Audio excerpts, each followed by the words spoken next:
The time is January 19th, 1996, when we saw George Clooney and Quentin Tarantino go on the run from a bank robbery that left several police officers dead.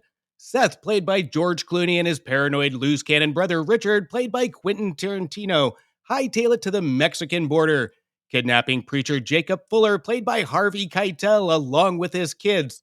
The group sneak across the Mexican border in the family's RV and hold up in a topless bar.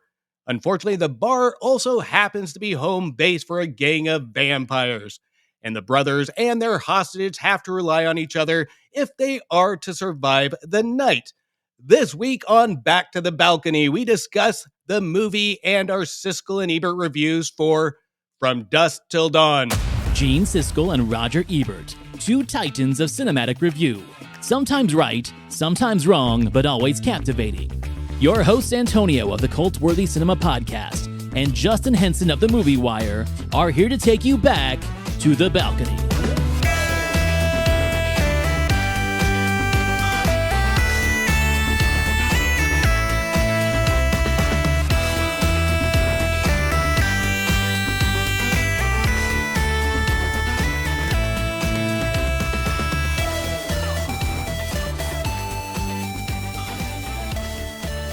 And welcome to Back to the Balcony. Now, Antonio, this movie is near and dear to my heart.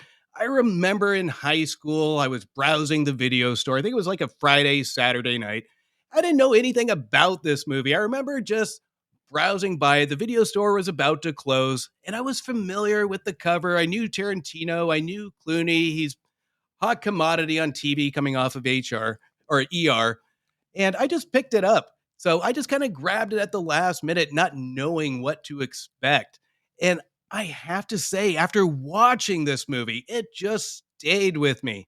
The sharp dialogue, the characters, the chemistry, it all just kept me engaged. The writing of Tarantino in this is just so good. It feels like the writing just paints the picture of emotion for the characters, and we just go along with the journey with these characters, almost like we were in danger. So until we get to the 45-minute mark, then it's kind of like, what in the hell am I watching? And we're going to get into it, but I have to ask the man on the other side of the microphone, what was your first reaction, your first viewing of From Dusk Till Dawn? I'm really excited about this one. No, this is a great one. This one is like a straight out of my childhood. I was 15 when it came out, and I saw it in the theater with my dad, specifically because we were huge fans of Desperado. We saw Desperado in the theater like 4 times. We rented El Mariachi right when it came out on video. A lot of people were talking about that. It was a hit at Sundance. And remember, I live in Utah. I used to volunteer at Sundance. I've been to many Sundance film festivals, so I always knew what was relevant at the festival that year. So Robert Rodriguez was already a big name for me. Of course, Tarantino was already a big name out there.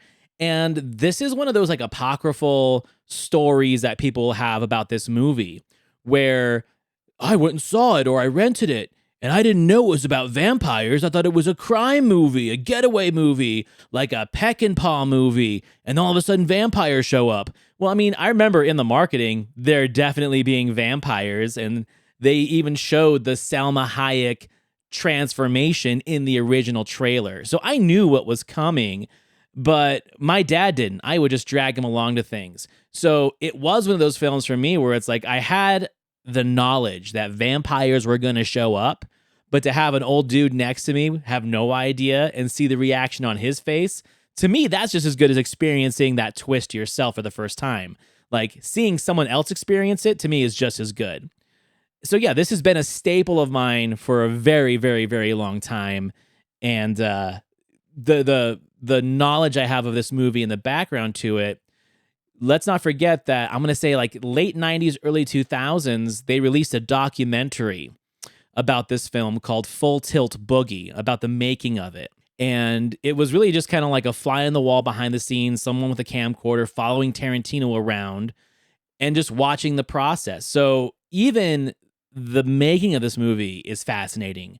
the fact that they used a non-union workforce, that they had, high profile actors for the time. Clooney was already a name for ER, but this was like his big screen debut. So to watch these behind the scenes featurettes in this Full Tilt Boogie movie and seeing how humble of a star he is at this point, where like he's not really showing his gravitas yet, that's really fascinating. The person that's got the most gravitas is Tarantino himself, because he's got a lot of cards on the table with this one. So that's kind of like my history of it. That's my personal knowledge of it. I think I know a little bit more about this movie than a lot of other movies, just because at that time there was a lot available to know about what went into making this. Well, and I think what I really appreciate about Tarantino in this is you can really see the love of film that he has just shine on the screen, because this was his first paycheck being a writer, and he really didn't hold anything back from the balance. And again, the biggest topic with this movie is going to be the first half versus the last half. That's what people are going to just stand out in their mind. But and we usually go off of the first reaction of it, but we never really go on the follow up. That's all people can talk about without really giving any substance to how the two actually interconnect. And what I really appreciated about it, Tarantino, is he subtly connects these two different pieces of movies that are actually pretty close together if you really deep dive into it.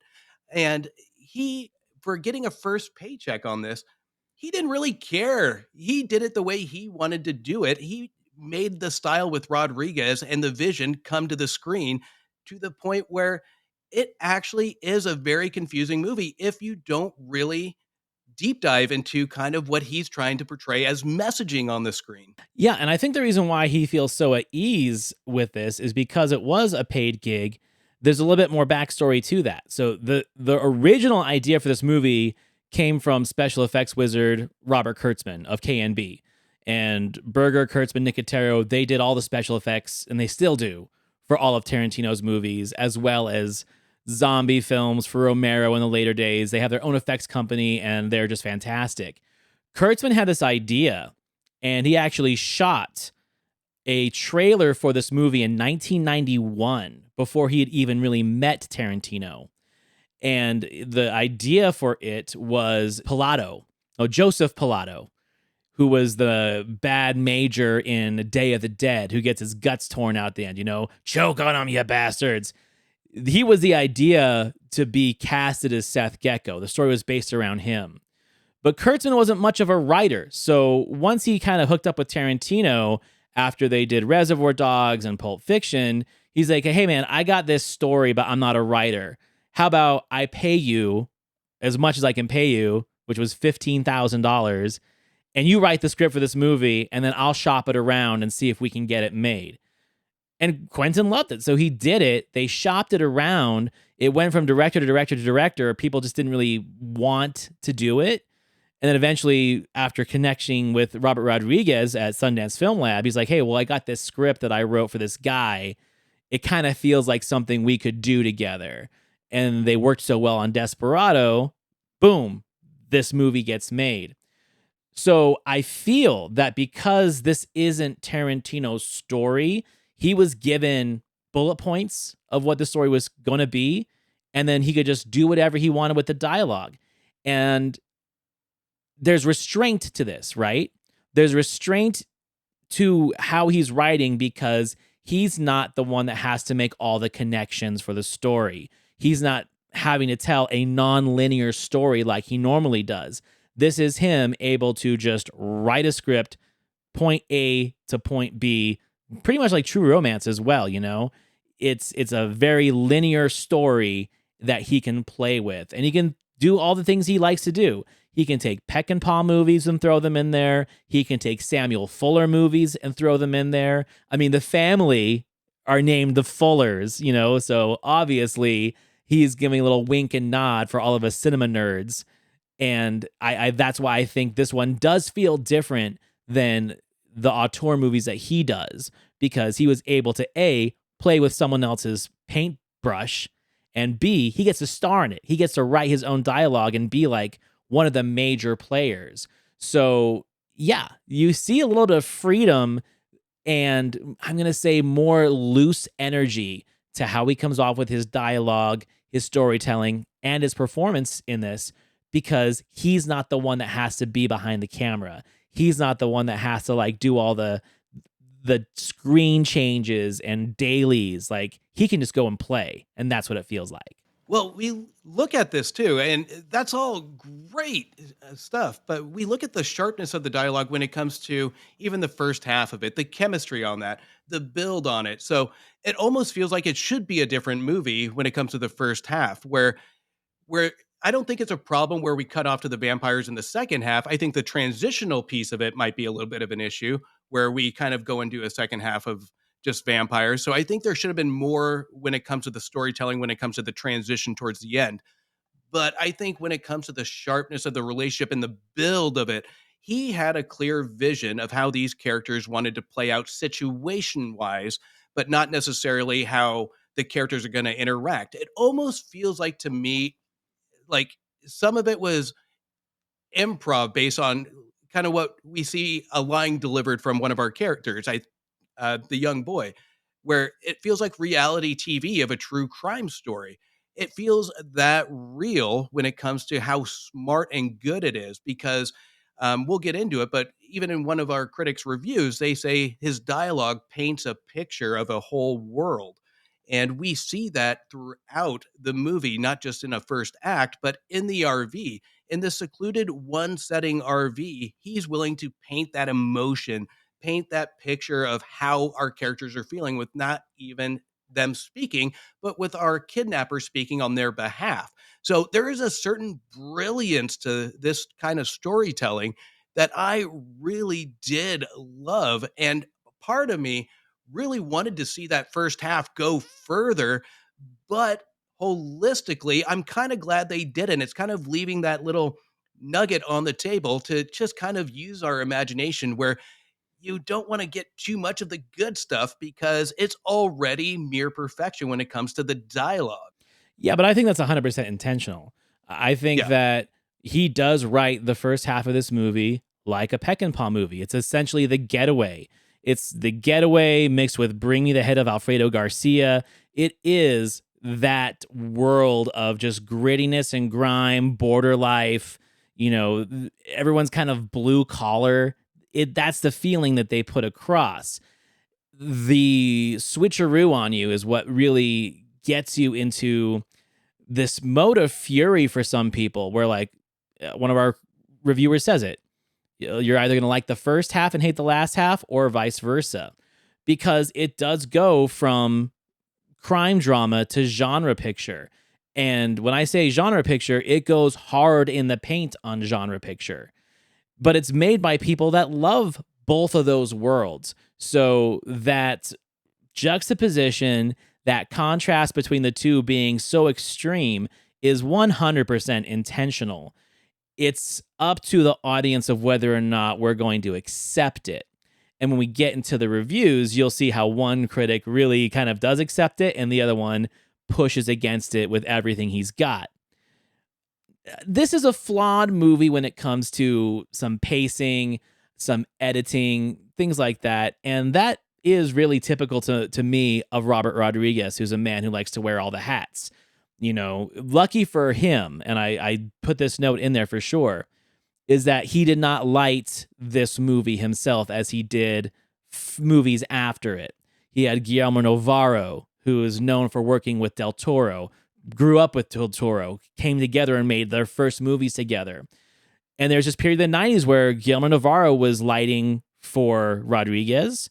He lit Jackie Brown, which I think is one of the best looking Tarantino movies because it feels so gritty. It feels like the kind of movie he was trying to make, where once he started working with Richardson, it's very glamorous. It's very colorful and rich.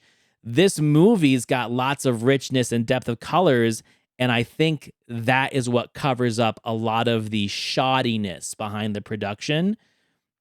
And it's brilliant how that works. It works so well.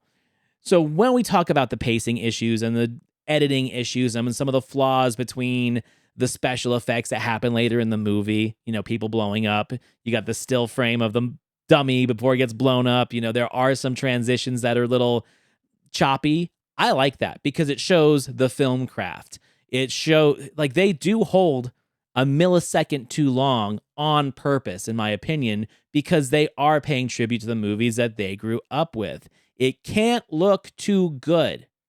That's the trick. If you make it look too good, then you forget that you are actually watching a genre picture. So in a film like this, those are the only flaws I really hold against it. Is just some of the choppy editing, some of the pacing issues, and really trying to figure out what to do with that second half, because you can only have so much dialogue between attacks. You can only have so much exposition before the main climax happens.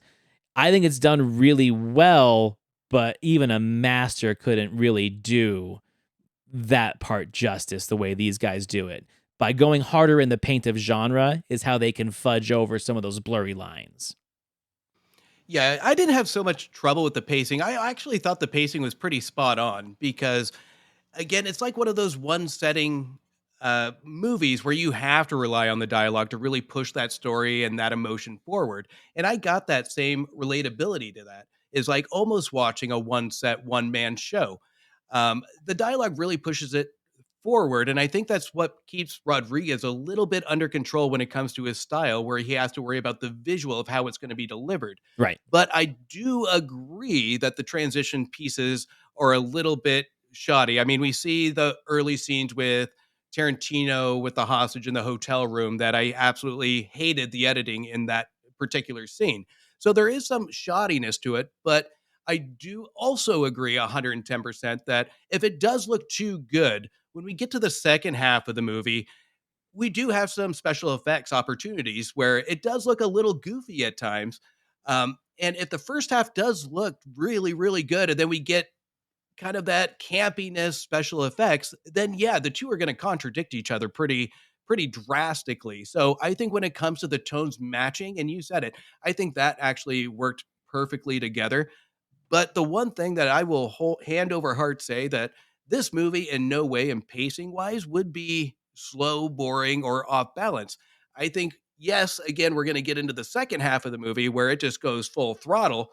And the dialogue, I think, dialogue is spoken in that scene when necessary and it's on purpose and it's to prove and support the previous dialogue from the first couple of acts. Mhm. Because again, this is where the climax has to prove the messaging, and whether or not you get a message from this, that's going to be up to the viewer. Me, I did get a message from this when it comes to the ending, and that is because of the smart dialogue when it's spoken within the characters of the climax. Well, and I think Tarantino does a really brilliant thing with the writing and the characters once he takes himself out of the equation. Because essentially, your sour character of this bunch is Richie, is his character. And this is one thing I can always say about Tarantino's acting is that he's not a good actor. He's a self-confessed bad actor, right? But one thing that he's really good at is he is really good at enhancing the performance of good actors around him.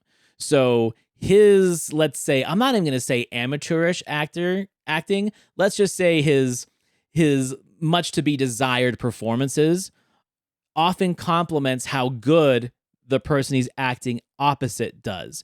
Perfect example, the scene in Pulp Fiction when, I mean, you've got this guy going against Travolta, Sam Jackson, and Keitel in the same room.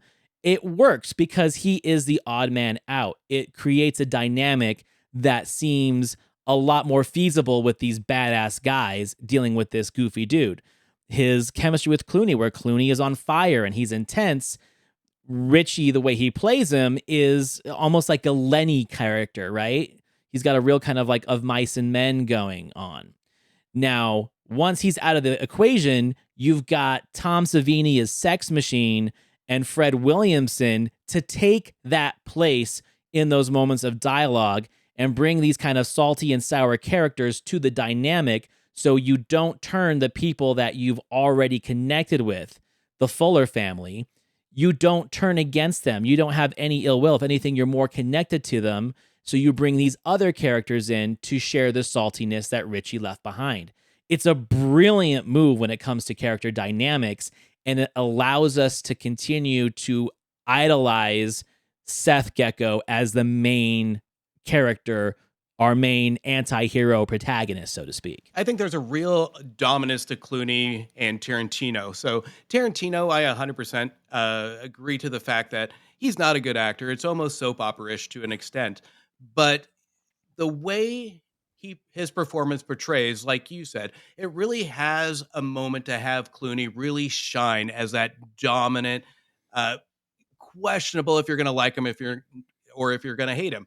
So it was a smart move to have Tarantino with little bit less speaking lines and to have that creepiness to him and have that almost stockholder syndrome where we want to follow Clooney Mm-hmm. and we just want to see what happens to Richie. And I think it was a smart move of the result of what we saw from Tarantino's scene within, I think, for the first 10-15 minutes of the bar. And to really have Clooney kind of carry the torch into the likability zone of our criminals, which goes into the almost a symbolic redemption piece of it of these two. Because between Clooney and Tarantino, the character design between them, we portray that, or at least I portrayed that as a viewer, almost I can picture exactly how they're supposed to be written. I wanted to root for Clooney, and Tarantino was a scumbag, and his performance kind of really showed a horrible performance with a scumbag like mentality. We wanted him out of the scene. Yeah. So, I mean, I think it was a brilliantly written, and more importantly, brilliantly, the character design was brilliantly executed. So, I think, and that kind of goes to the point of that's what also helps support the pacing of it is we get Clooney leading the pack. And the more likable this character is, the more we will go on any place he takes us, any scene, any act, and we will go on that journey with him. And I think that was almost extremely intelligently pre-planned to the point that we wanted more from Clooney. And I have to say with Clooney, an utter impressive debut to the big screen of his performance. And I think Tarantino once said, because I think Tarantino directed one episode of ER in 95. And He yeah, did. and Yeah. that really was an introduction to Tarantino saying he wanted a character to that went from saving people to killing people. And it was a good contradiction. And not only that, but it was a great challenge to Clooney's range, where even on his cheesy movies that he's done, he's never had a role like this. And he nails it. Well, there's something very stoic about it, right? Like he guy has like the code of the samurai, essentially, but he's a bank robber. But he's got like these rules that he will not break. You know, this is not how we do it. This is not how it's done. He stands by his word. It's like you have to respect him, even though he is a murderer and a bank robber, because he does operate by a code, which Richie doesn't. And I think we're well aware that he would probably put Richie down before anyone else would, knowing it would be the right thing to do. And essentially, he does once that moment comes. Let's talk about the Fuller family, because that is the next group of protagonists that we are dealing with, that we take this journey with. Seeing Harvey Keitel play this paterfamilias type character is so off type for him at this point. You know, because throughout the 90s, we watched him be the bad lieutenant. We watched him be Mr. White, the wolf, the piano. You know, he's very intense throughout this period. So to see him come into this very paternal, soft character that does have, you know, his angry side towards the end, even our critics had something to say about that turn of a performance, to the point where it's like, am I really watching Harvey Keitel? I think that's amazing.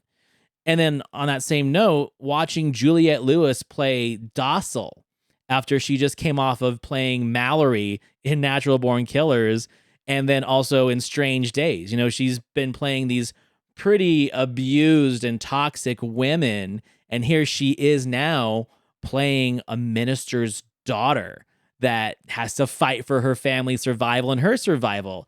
It's a great turn from them. And even Ernest Liu, he's a first-time actor in this, introduced in this film, didn't do a whole lot after, but he's there to serve a purpose, and he serves that purpose just fine. And the complexity of that character being adopted, being Asian, it does throw the audience for a loop, but that throwing for a loop also I think enhances how dedicated this family man is, where here is a child that's not even his own blood, but he would die for. So it builds that idea that Keitel, even though he's a lost man of faith, he still cares about the things that are really important. I wanted to be really selfish with this family because I think my first viewing, I wanted more from the family. I wanted the backstory. And again, this could have led to some pacing issues. And there's a rhyme and reason why. And you just said it is because it's more of a symbol of the family. It's more of the symbol of this man's personality and his dedication. We have numerous conversations about his used to be a pastor, his religious belief, his wife dying, and we don't really deep dive into it because it's not necessary. We can read Right. this guy, we can read his intent, we can read by the basic dialogue he has with his kids and the kidnappers what his intent is. There's a broken man that's full of sadness that still wants to do good that loses faith to an extent.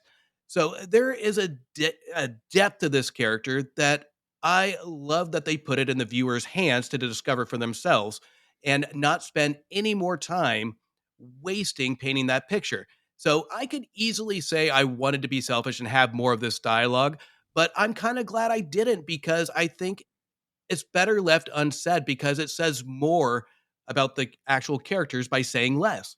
No, I agree with that 100%. And again, like we can't be grateful enough to the fact that the studio really let them do what they wanted to do and let them alone on this picture, because all the things that you and I complain about in films about, too many save the cat moments or trying to fit a studio formula in a film like this, that's what would ruin it. Being able to have them tell this story the way that they wanted to and kill people that they wanted to, and not have survivors, not have all of these grandiose moments at the end of like, oh, everyone should be dead, but we can't kill everybody because then the audience will be sad. No, fuck that. They did this old school, down and dirty, like a 70s genre grindhouse picture. It just reads so right. They read the room right and they let the kids do what they wanted to do.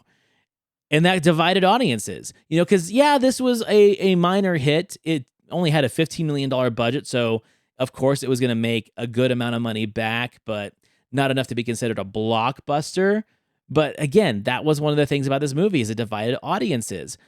I think the risk of putting a TV heartthrob in a genre picture that's full of violence and gore and uncomfortable sexual situations was a really risky move on Clooney's part. It was kind of a risky move on the studio's part to be like, oh, people are going to flock to this movie because George Clooney from ER is in it. And then he comes out and starts calling people motherfucker, right? That's a risk. It was a risk they were willing to take. It was a risk that Clooney was willing to take. And it was smart because if you start at that high watermark of, let's say, borderline offending your audience that you've built over these years on TV, if they accept you, it gives you permission to do anything after that. You can play romantic heartthrobs. You can play the "Oh brother, where art thou?" and be like the Cary Grant type character, or you can be the hitman again, or you can be the army guy. It gives you permission, knowing that your audience is going to follow you even after you made a big screen debut with a film like this. We have all these filmmakers involved in this cast.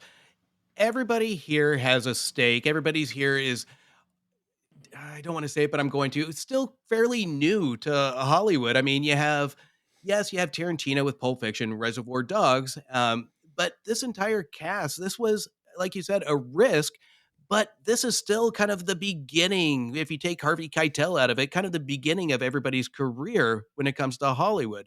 Mhm. So this is almost a violent underdog story when it comes to the success of, if this movie wasn't made, if this movie flopped, whatever it may be. This is one of those that I know I've said on my show numerous times. It's so crazy that it works. You have this hostage situation going into a titty bar with a religious family that turns into vampires. You have, like you said, the George Clooney aspect that everybody looked up to as the hero from TV. And then you have Tarantino that is just a visionary of violence, but with purpose. So there is a lot riding on this material, and it is as even after the credits roll, this movie still feels like it's so crazy, but it did work. And those that kind of see this movie as a one time view see it again because there is so much that you would have missed from the first viewing that you appreciate the second and even third time more. Whenever you have a film like that that you go back to and you can take more and not just Easter eggs and things like that, but more of an emotional attachment, more of an emotional element. That is great filmmaking. And at the end of the day, if you get a reaction out of a film, that's a win, and that's a win for these filmmakers. Also, the fact that like we're also doing some world building here. Tarantino, he's got his Big Kahuna burger in there. He's got his Red Apple cigarettes in there. So people that were already starting to follow the cult of Tarantino put this movie in that caveat. You have one of the most prominent characters in the Tarantino verse, and that's Michael Parks as Earl McGraw. He comes in as the sheriff at the beginning, and the scene that Ebert loved, this cold open between him and John Hawkes, just talking about getting sick at a diner, talking about how burritos are for hippies, and then talking about these bank robbers. Like, they're setting up the story for you. So when we see Earl McGraw eventually in the Grindhouse movies, and then we see him in Kill Bill with his real son, it's cool to bring him back in there. But the interesting thing, too, is that since he meets his end in this film, that means that this actually happens after the events of Kill Bill in the Grindhouse movies, unless we're doing like multiverse shit where Earl McGraw is just in these different universes. Again, it's stuff that's fun for cinema nerds like you and I, Tarantinoites, to follow and to make their own connections with. You're building cool characters. That kind of blew my mind. Now I'm going to go down the IMDb hole. I'm going to research this different conspiracies. But we look at that one scene, because this is my favorite piece of this movie. Is we take that opening scene with the sheriff, and it's one of my favorite lines, and I think one of our critics spoke to it too. Is we talk to our attendant, our cashier, about microwaving a burrito, and the sheriff calls it poison as he's ordering a poison to the Jack body as he Daniels. orders Jack Daniels. But what I loved about that is that it really ties into that climax of who's the antagonist here, between vampires and George Clooney or the kidnappers, because we have a room full of vampires and kidnappers. Vampires are here Right. to survive. Which one is the worst sin? Which one is the worst on the soul? It asks that big question mark towards the end that really does, if you look at it, make you think. And I do think it's intentional that with the brilliance of Tarantino, that he has kind of that question that he asks in the beginning, and then that question at the end to kind of tie it together to really make you think on what is the greater sin between antagonists. So I think between tying almost like a perfect little bow when it comes to symbolism between the entire story to give something for the viewer to actually take away instead of just mindless violence or gore or just a kidnapping crime spree.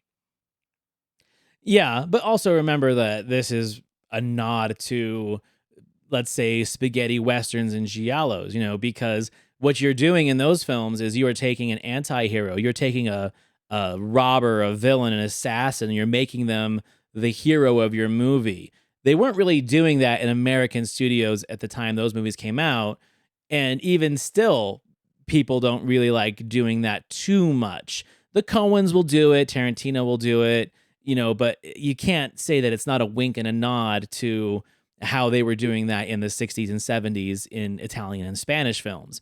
But again, he's a genre film dude, so of course he's going to bring those in here. I think that the next part about this conversation is just, the ideas that come to this movie are definitely borrowed from other films, and that's fine. Like I always say, everything old is new, and especially with Tarantino being a collage artist. People call him a rip-off artist. I say he's a collage artist. He is literally pasting photos and scenes and moments of films that he grew up loving into his work. He's not claiming them as his own. He's like, no, I'll even give you a roadmap to where this shit came from. So when I watch this movie now, I'm like, okay, well, Night of the Demons 2, which was like in 1992 or 93. We've got holy water balloons, and squirt guns. Okay, I love that. We got a lot of Lost Boys in that final battle. I also think there's a lot of Texas Chainsaw Massacre 2 in the end, where you're essentially in the lair of the vampires. You may as well as be in the lair of Leatherface. Even the end when it pulls back to expose the Aztec temple, the pyramid in the background, very similar to the end of Texas Chainsaw Massacre 2, as it pulls away and she's swinging the chainsaw around, and you see that this is something that's decades or maybe even centuries old. It's paying homage to things that these people love. And it's really cool that just a person off the street can come and watch this movie and dig it and love it and talk about it. And then as they get more immersed into cinema and they can start putting the pieces together of like, oh my God, that is Lost Boys. Oh my God, that's Texas Chainsaw Massacre 2. Oh, this is Assault on Precinct 13. That's his trick. That's his trap to get you to appreciate and love cinema more than you thought that you already did. So if anything, that is my favorite part about this film, is the roadmap that it takes you to every genre. Like I already said, Peckinpah films, I'll say it again. It'll take you through everything that he likes and everything that he holds dear and throws it in this bonkers ass vampire movie. And I said in the beginning is what I really liked about Tarantino is the fact you can see his passion and his love for film. Because with me, I open honestly, I don't study his the way he shoots movie, because he in interviews is a down to earth film lover. It's obvious. And you can see that, like you said, it shines in his film. I mean, he was raving about a movie Crawl from a couple years ago, saying it was one of the better movies of the year. So and Yeah. that's the love that he sees on screen. You can tell a lot about a filmmaker by one, how they shoot. And if it does feel familiar, then it's not necessarily copying. It's a passion for what you like on screen. It's a passion for what you grew up with. So it's something that even in our culture now, that even if we're not in movies, it's something that we reference on a daily basis of movies that we see. It's how we behave. It's how we react in social environments. Movies play a big part, and Tarantino has harnessed that to put it on screen in a vision that he wants to see, because it makes him feel good about the way he's shooting his story, the way he wants the story to be told from movies from the past. There is nothing wrong about utilizing stories from the past or styles from the past to put it on screen. When you make a remake, yeah, you make the exact same story and you make the same exact cuts. Like I think you had in one of your shows, Cabin Fever, which is a ridiculous remake to make something shot to shot because there's lacking creativity. But when you're putting your passion on Right. screen, it's like Mr. Holland's Opus. We're referencing it now. Where he quotes Mhm. in the movie where I will teach Beethoven to rock and roll if it gets somebody to love music. And that is a direct reflection of how Tarantino presents his films on screen. He wants people to like his work. He wants people to see his vision. And I think that is a brilliant way of looking at it, to really have people enjoy the stories that are being told on screen. Oh, it's the same reason why like the majority of hit songs have the same 4-chord progression, right? It's just something that resonates in all humans, and we recognize it, and then it's up to us whether or not we're going to pick and choose the things that offend us, or the things that annoy us, or like, oh, I've seen this before, or this is just a rehash of that, or it's a tribute. It really is subjective, like we always say. How about we get into what our critics said about this one? Because, you know, I get now why you brought this one to the table, especially from this little discussion that they have towards the end of it. And honestly, it's no surprise to me now that we've done several of these and we see how these two interact and how one of them's going to be open to one particular thing and the other one's going to be very closed off. So let's hear what Mr. Ebert has to say. You know, there are a few things in this movie that are really excellent, and one of them is the pre-title sequence involving a Texas Ranger played by Michael Parks. His dialogue is so well written, so well acted, and so funny that as he describes his backwater community, we can almost picture it. In fact, I almost wanted the movie to be about what he was talking about. Me too. And there are other moments like that in the movie. Tarantino can write dialogue, and Rodriguez can make films that move fast and take no hostages. The last half hour is essentially one long, violent fight scene punctuated by dialogue, and the special effects are well done. From Dusk Till Dawn delivers and it entertains, so I'm giving it thumbs up, but I know these guys have better pictures than this one in them. Okay, so yeah, essentially what we've said. He loves that opening segment. He wants to see more of that world that they paint with these characters, this backwater border town world where the guy who runs the town, the sheriff, hangs out in the liquor store essentially all day and bullshits with the guy behind the counter. Yeah, I get it. And it's a perfect way to start. I think one of the interesting things about that particular thing that he likes is when Tarantino was writing the dialogue for Michael Parks, he was literally writing dialogue for Michael Parks with the cadence of Michael Parks' speech in his head. As he was writing, he was like deleting. He's like, no, Michael Parks wouldn't say it this way. He was actually typing, he said, to the rhythm of Michael Parks' speech. So when he would deliver these lines, it would sound natural as anything. And he would continue to do that whenever he would write for him in future movies. Again, that is something so seductive, right? Where you feel so in tune with a character that you only get to spend 5 minutes with. And then you're like, oh, I don't get to spend more time with this guy. I have to spend with these guys. All right, I guess. Well, and this is the part of Ebert's comment that really kind of irritates me, where we're almost punishing the filmmaker for doing it so well. And Yeah, I agree. it sets the bar, and because you don't like what happens after, and we're not staying at Disneyland for the entire day, then you kind of just go on a Debbie Downer and analytical spin of the rest of the movie. Because it is a great scene and it does paint the picture, but I'm not going to hold 5 minutes in the beginning against the rest of the movie because, again, the whole movie, in my opinion, is well written. And that scene in particular is a more descriptive scene full of more context of painting that world. And we shouldn't say shame on you for not showing us. They did a great job at least painting the picture. That's more than any writer would do in most motion pictures. Well, also, I get where he's coming from, but I don't agree with it where he says, hey, Tarantino can write great dialogue and Rodriguez knows how to make these fast moving action pictures. And this movie up until the last 30 minutes really shows what they can do, but they have a much better picture in them. Well, according to who and what kind of picture are we talking about? Because I feel like you and I have both said several times now in this conversation, this picture is exactly what they wanted it to be. It's exactly how they wanted it to be. If it was any better, then it wouldn't be From Dusk Till Dawn, you know? And yeah, there was sequels to it, direct to video, that weren't great. The series wasn't too bad. That was on the El Rey network. It gave us a little bit more deeper story into the Gecko characters, but I think that's one of those things where it's like, okay, if you see a beautiful painting, let's say Starry Night, it's like, I like this, but I wish there were more stars. You know, it's like, what the fuck are you talking about? Well, and when we look at the one thing that also in this review that they don't bring anything else up when it comes to the journey. They talk about Harvey Keitel and being unrecognizable, and he does a great job, which he does. But they don't talk about one of the biggest aspects of the movie, which is the chemistry between the characters. They don't talk about Rodriguez's character direction because you know that had to have a place with these characters. They're not natural when it comes to their environment. They didn't act on this by themselves on the first try. So there is a lot to Rodriguez instead of just heavy hitting scenes with what he does.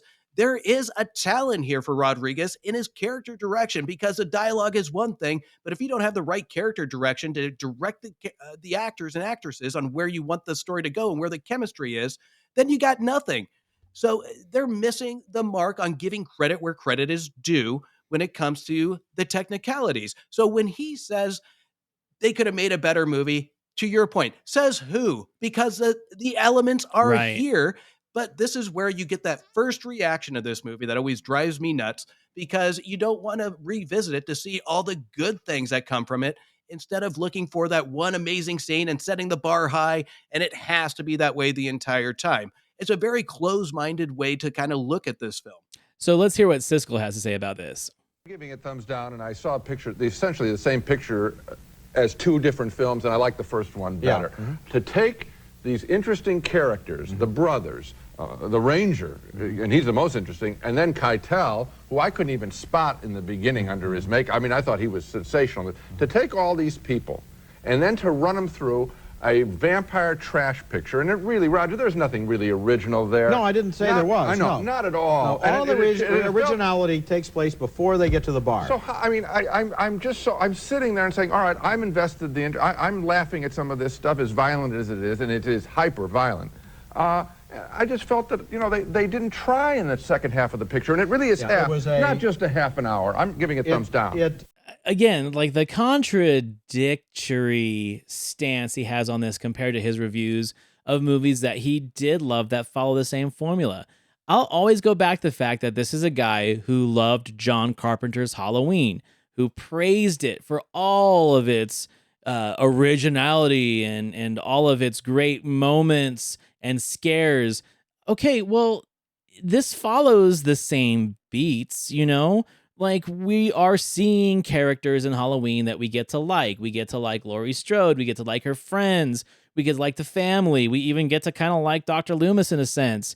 And then everyone just gets hacked, right? This is the same formula. You're just dealing with, I'm going to say, not as much likable characters. These are seductive and entertaining characters. And I think that's where he feels betrayed, where it's like, oh my God, I really love these people in the first half, and then they have to put them through this horror movie. You've praised films like this that did the exact same thing so many times. It makes me wonder, what is the ugliness that you see here? Is it the special effects? Is it the fact that it's down and dirty and really grindhousey, that you're putting genre people like Tom Savini and Fred Williamson in it? Like, where did this film betray you?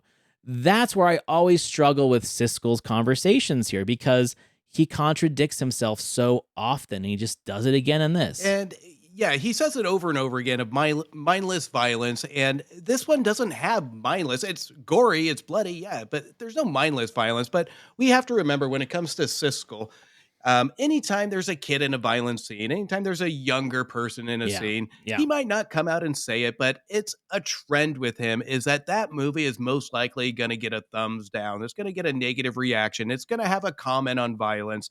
And we do have the family in peril here, and we do have some death that happens to youth.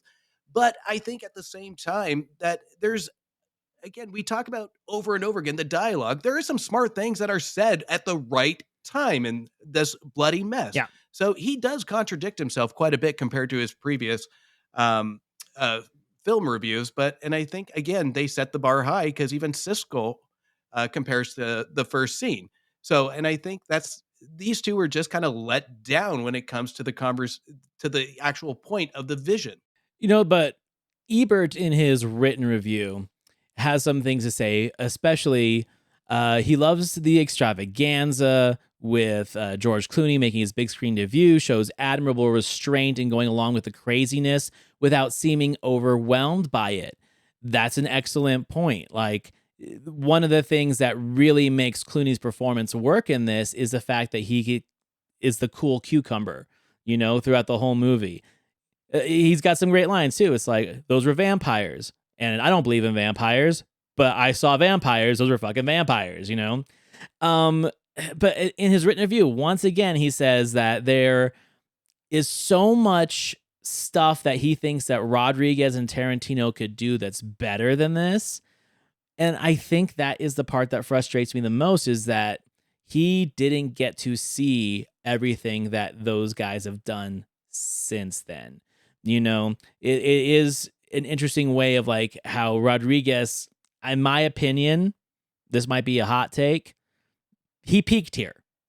I feel Rodriguez peaked here as a director, and then went into this world of following Lucas and James Cameron into, like, you know, I want to make family friendly films, and even the violent films I make are still going to have to be visually stunning and impressive to kind of get my story across.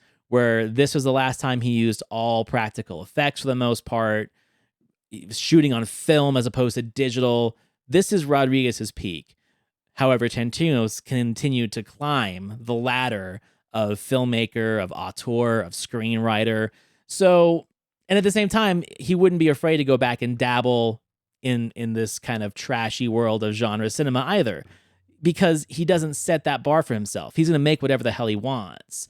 And I think that is where these guys just couldn't see the forest through the trees of what was coming with these films. Yeah, and I'm glad he said he peaked on this one and he didn't say Spy Kids Armageddon, because when it comes to this one, I agree, because, and I'm glad you said it before me, because it is a hot topic, and there's these films between Tarantino and Rodriguez, you're going to have opinions across the board, but you're 100,000 times right that this is a movie where he had the proper balance across the board. He had the characters that are fantastically written. He has the pacing, again, to me, was great. He has, even when we go full speed ahead in the last half of or the last 45 minutes of the movie, to me, that even at full speed for Rodriguez, I think he added some creative elements to it where he actually did challenge himself a little bit to really integrate the characters into what happens alongside our creatures. So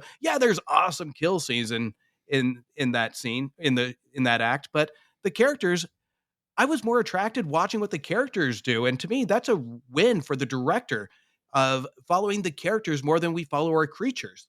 And it's funny. There's humor in here. There's lots of humor in here. I think one of my favorite lines that I just crack up every single time is when Cheech Marin shows up for the third time in the film as Carlos and asks if they were psychos. And he's like, they were vampires. Psychos don't explode when sunlight hits them. I don't give a fuck how crazy they are. Perfectly written and perfectly delivered.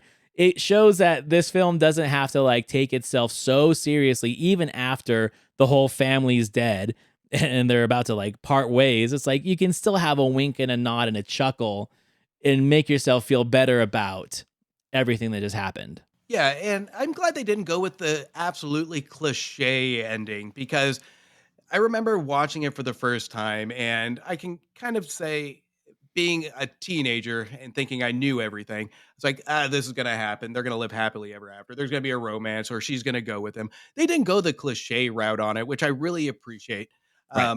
It goes to still that individual piece of it where he's still a loner, he's still a renegade, but at the same time, he's still looking out to not tainting the the child or the teenager or whatever you may call, to bring her along with. It shows a sign of goodness to him, which is kind of a nod to the last Right. bit where before the credits roll, to show what his character is and how his character has kind of developed throughout the movie. I mean, again, I'm going to go back to Peckinpah. This could easily be a Steve McQueen, Alan McGraw thing, right?